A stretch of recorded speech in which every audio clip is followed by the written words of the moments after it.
Well, hello again, folks, and welcome to my Shell Busey coffee break. And today I thought we would get into a very, very interesting topic. Insurance. Home insurance. Not automotive. We could talk automotive with this gentleman. His name is Jarett, and he is with Schill Insurance. How you doing, Jarett? I'm good, Schill. Boy, I'll tell you, I know you are quite involved in automotive as well, because we buy our insurance for the automobiles from the Schill Insurance. But we're going to talk about your home and your place that you call home, be it an apartment, be it a strata, be it whatever. But you know, Jarett, I get calls upon calls from people, and it's always nice to be able to have the pros come in and talk about what it is that they provide for the consumer. And one of the very, very common questions, I'm looking at purchasing a home, and I subject to an inspection. And the inspector came back, and within the inspection, it's got aluminum wire. And what about you as an insurance company? Now, when that sort of thing happens, what happens? Very common, Shell. We see a lot of aluminum wiring with most insurance companies. It can be a bit of an issue. Pretty quick, simple electrical inspection can definitely ease their minds and make it very insurable. So, not necessarily a major problem. And that's having an electrician go out and confirm the fact that has it been tampered with, because I know there's thousands upon thousands of homes in Greater Vancouver that have aluminum wiring. Exactly. And and I know it's easy to adapt to using the proper couplings, etc., and connectors. But having an electrician go out and confirm, it would be a matter of that subject. Once you have the concern with the insurance company, then coming to a company like Schill Insurance, which we provide that information for referral, then you really don't have any concern about it. It's a matter of what has to be taking place. Exactly. The electrical inspection is going to turn up any hazards, and obviously we're going to ask that those be addressed. But pretty commonly, quite minor. What about knob and tube, the old-fashioned wire? We don't see a lot of knob and tube anymore, but obviously you do get areas of Vancouver where it will be quite prevalent. Knob and tube in itself, if it hasn't been tampered with, if it hasn't been added onto, not a concern.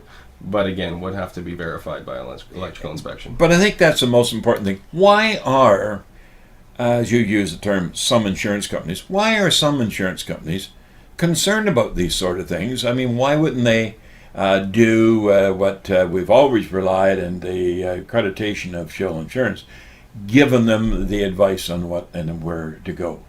Yeah, we can definitely help with that. Obviously, the issues themselves, the home has changed hands a number of times.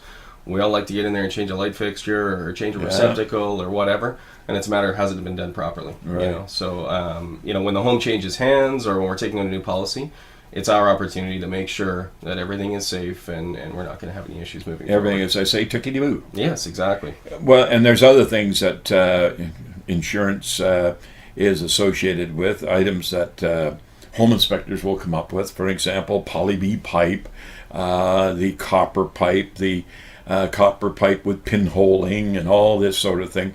But if it comes to a strata, like for example a condominium, minutes are very important to read, because that sort of thing normally shows up in minutes. Absolutely. Yes. And that has no concern with, again, Schill, your insurance supplying? We don't review the minutes specifically, but obviously it will turn up any claims problems in the past. And if you have a building that's had a number of claims, it can be an issue. Well, a home inspector should look at those. That's right. And he's looking at, or she's looking at them with an educated eye and able to pick that sort of thing out. Mm-hmm. But, copper pipe, folks, and also poly B pipes, just because you have it doesn't mean you got a problem. I know that for some reason there's that feeling of almost disregard for some of those items. And, I quite often will say, we don't drive Model A's anymore. But you see a lot of Model A's on the road that are restored. So therefore there are restoration ways and means of correcting problems that the insurance company will be certainly interested in having part of or understanding. But one of them that I want to get into, getting away from the electrical and the plumbing, but fireplaces. What about the wood-burning fireplace? Wood-burning fireplace in itself is not a problem. We look for annual maintenance, obviously. We want to make sure that it's well taken care of. But the wood burning fireplace in itself, not an issue. But would you suggest, for example, to folks to have a chimney inspection in the event if the home was of a particular age? Well, regular maintenance, I would say, is important. Yeah. And of course, through regular maintenance, if it turns up any concerns, then you'd want to proceed to the next step. Proceed with it, because obviously that's a concern when it comes to burning wood and Yeah. the environment today. Exactly. And in fact, we were walking this morning on the beach, and we smelt actually wood burning. So somebody had a smudge on. We'd always say, "Hey, somebody's got a smudge on here this morning," and but it's wood burning. And also oil tanks, the old oil furnaces, the space heaters that had oil, that buried tanks. You get involved in any of that? Insurance companies are not big fans of buried tanks for obvious reasons. They're hard to inspect, and if they do develop a leak, it's very hard to catch.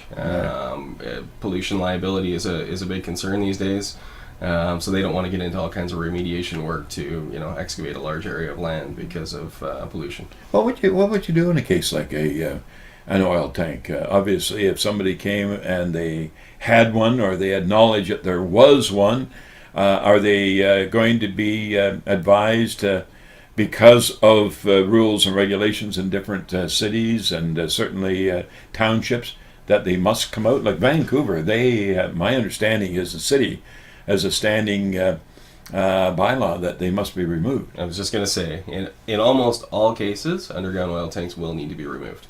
So, and that's above ground. And that's something, again, that we do have on our YouTube, and this for the information that you can go to myaskshell.com, go to YouTube, and you'll see an actual removal of an oil tank and how they go about doing it. Because it's no easy job. It's not. No, those things are buried in the ground. In a lot of cases, there's been buildings, storage buildings, and in some cases patios on top of them. That's right. So those are things that obvious advice. And roofing. Roofing's another one that insurance companies get involved in.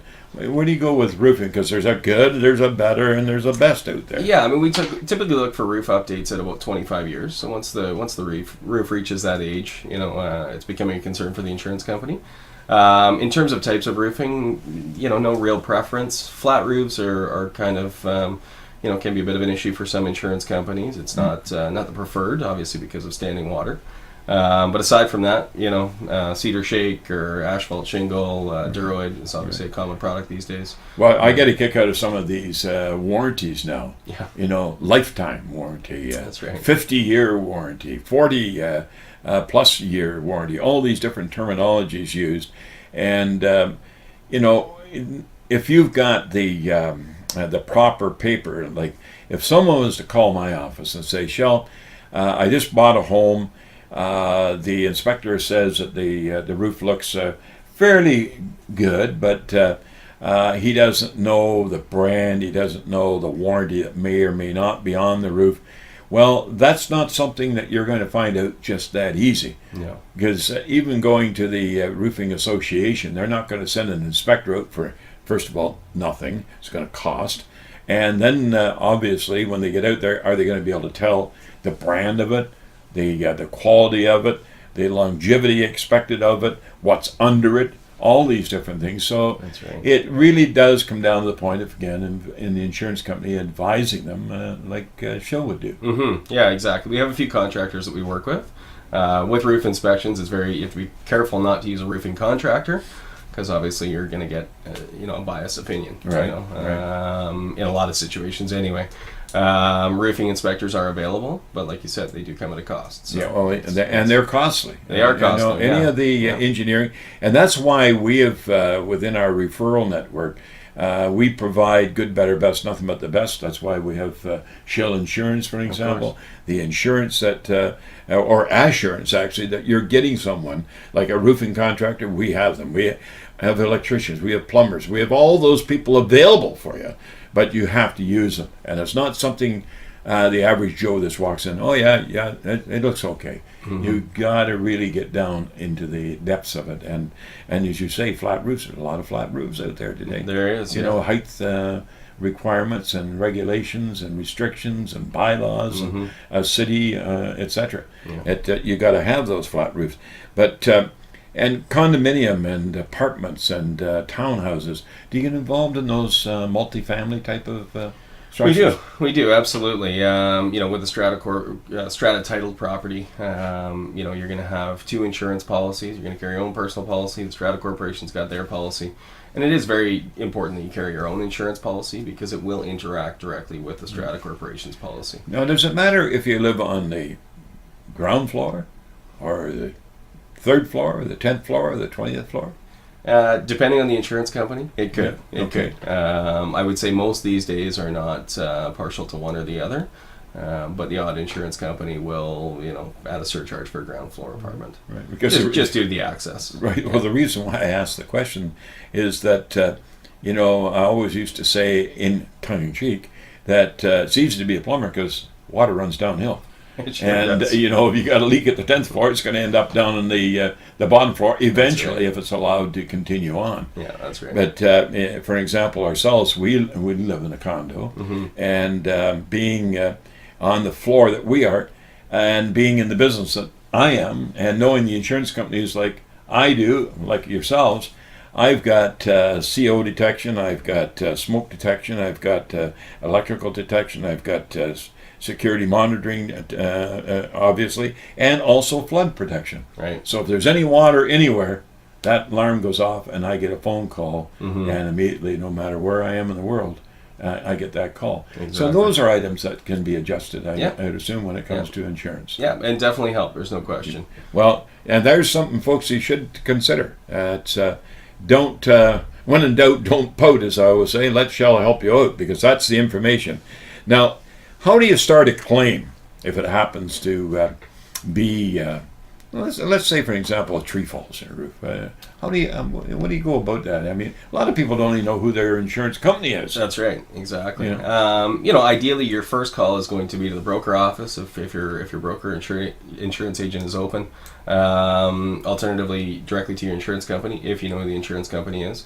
And worst case scenario, if you don't know, either of those contacts off the top of your head, and it's an emergency situation, get in touch with the restoration contractor right away. Right. And let them do the sourcing. Get somebody out to the property to do whatever steps they can, take whatever steps they can to mitigate the loss. Right. It's boarding up an open window or turning off water or whatever that may be. What about rental insurance?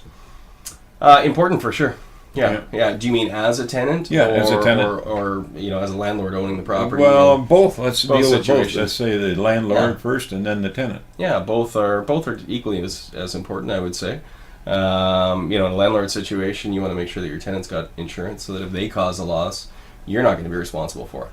Right. It's not going to reflect poorly on you. Now, is that something that is common, or is that something that's overlooked in a lot of cases? Quite commonly overlooked, for sure. And that's why you hear after a disastrous fire that did not have insurance. Exactly. Yeah. Boy, oh boy, I'll tell you, folks, that kind of opens a book or a box, a Pandora's box possibly. But you should look into it. How many people today have got family, for example, in university, in dorms or in rental basement suites, or out in the garage upper suites and whatever, That's right. and with no insurance, or possibly cars below them that are not even their cars. That's right. And that sort of thing. Exactly. And now that advice is available at Schill Insurance. Absolutely. Yeah. So because it's so important that you can't stop asking questions, and when you got the person that you got confidence in, then ask, because first of all, life sometimes is unfortunately lost, but it's the other things, the personal items that are lost. Everything in fires to floods to wind disasters, and you name it. It just goes on and on. You must spend an interesting day some days. Yes, we come across some interesting situations for sure. There's no question. And one of the last ones that I want to talk about is the new home, for example. What do you look forward in talking to you people about? For example, does it matter if it's a $1 million house or a $500,000 house or a $5 million house? Where do we go? Because we're dealing with a value on a home that in most cases we're dealing with dirt, That's what the home is built on. But the home itself, through the last year or so, we've been dealing with the value of homes going skyrocketing in Vancouver and also in other major centers. But the dirt is what's not going to burn. But on the other hand, the house may be a house that's 40 or 50 years old. That's right. Yeah. Yeah, so we're going to work through a building evaluation. We're going to determine the cost to rebuild that dwelling, whether it be $500,000 or $5 million. And that is going to be the value that we will use to base the insurance policy. So that makes a very good question. Again, reason enough to come in and sit down and talk to your insurance absolutely. broker about it, because it's you know, how many people today phone about earthquakes, for example, and every now and again you'll hear on the news there's been an earthquake at certain kilometers down or kilometers away from the epicenter and all that sort of, you know, and people get worried. In fact, we kind of measure that on our own website, because we've got a couple of earthquake preparedness videos on YouTube. Right. And we'll get people phoning up and saying, "Oh gosh, you know, should I get earthquake insurance?" Yeah. Post earthquake, I mean, there's definitely plenty of inquiries. Earthquake insurance is, I mean, it's a tough one. You know, we all hope it never happens. That would be the ideal situation. I always tell clients, I hope that in my lifetime I throw away, you know, tens of thousands of dollars on earthquake insurance and never have to collect on it, because that would be ideal.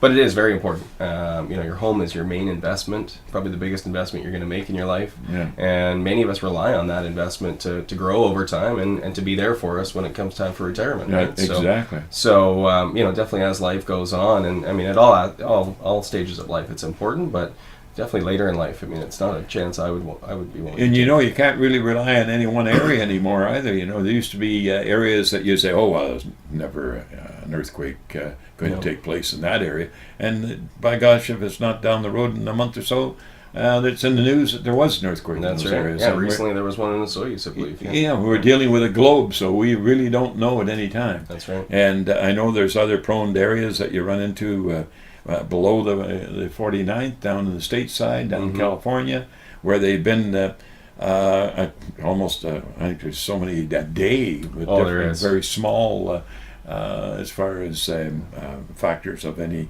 great concern, but they're there. Yes. And you never know when the big one's going to happen. Exactly. We think earthquake insurance is expensive here. Try Southern California. It is very pricey. Well, you know, there's insurance and there's insurance and there's insurance. And I really have to say, folks, that when you do have a question, then I've always said, when in doubt, don't pout, let Schill help you out. Don't forget our website, AskSchill.com. If you go to insurance, you're going to go directly to Schill Insurance, and they will help you out. And I know that, Jarett, you have a number of offices. You can't be at all places, but you got some very qualified staff. We do, for sure. Yeah, we're available to help you out. 6 locations in the Lower Mainland. So, and what about somebody that was outside of the Greater Vancouver, that they could come to you? And yeah, we can assist anywhere in the province. So we've got clients, you know, in Victoria and on the island, and right up to, you know, northern cities as well. So. Well, with the video the way it is today and the internet the way it is, you could be getting a call from goodness knows where, from Tuktoyaktuk, somewhere like that. But thank you so much for coming out and giving us the full story, Jarett. It's always a pleasure to have you. And folks, it's always nice to have the pros with the answers. And thank you for watching today's coffee break. And also don't forget, our podcasting now is in video, very simply on AskSchill.com. Thanks again, Jarett, folks, and thank you. We're talking to you again. Love you all. Bye-bye for now.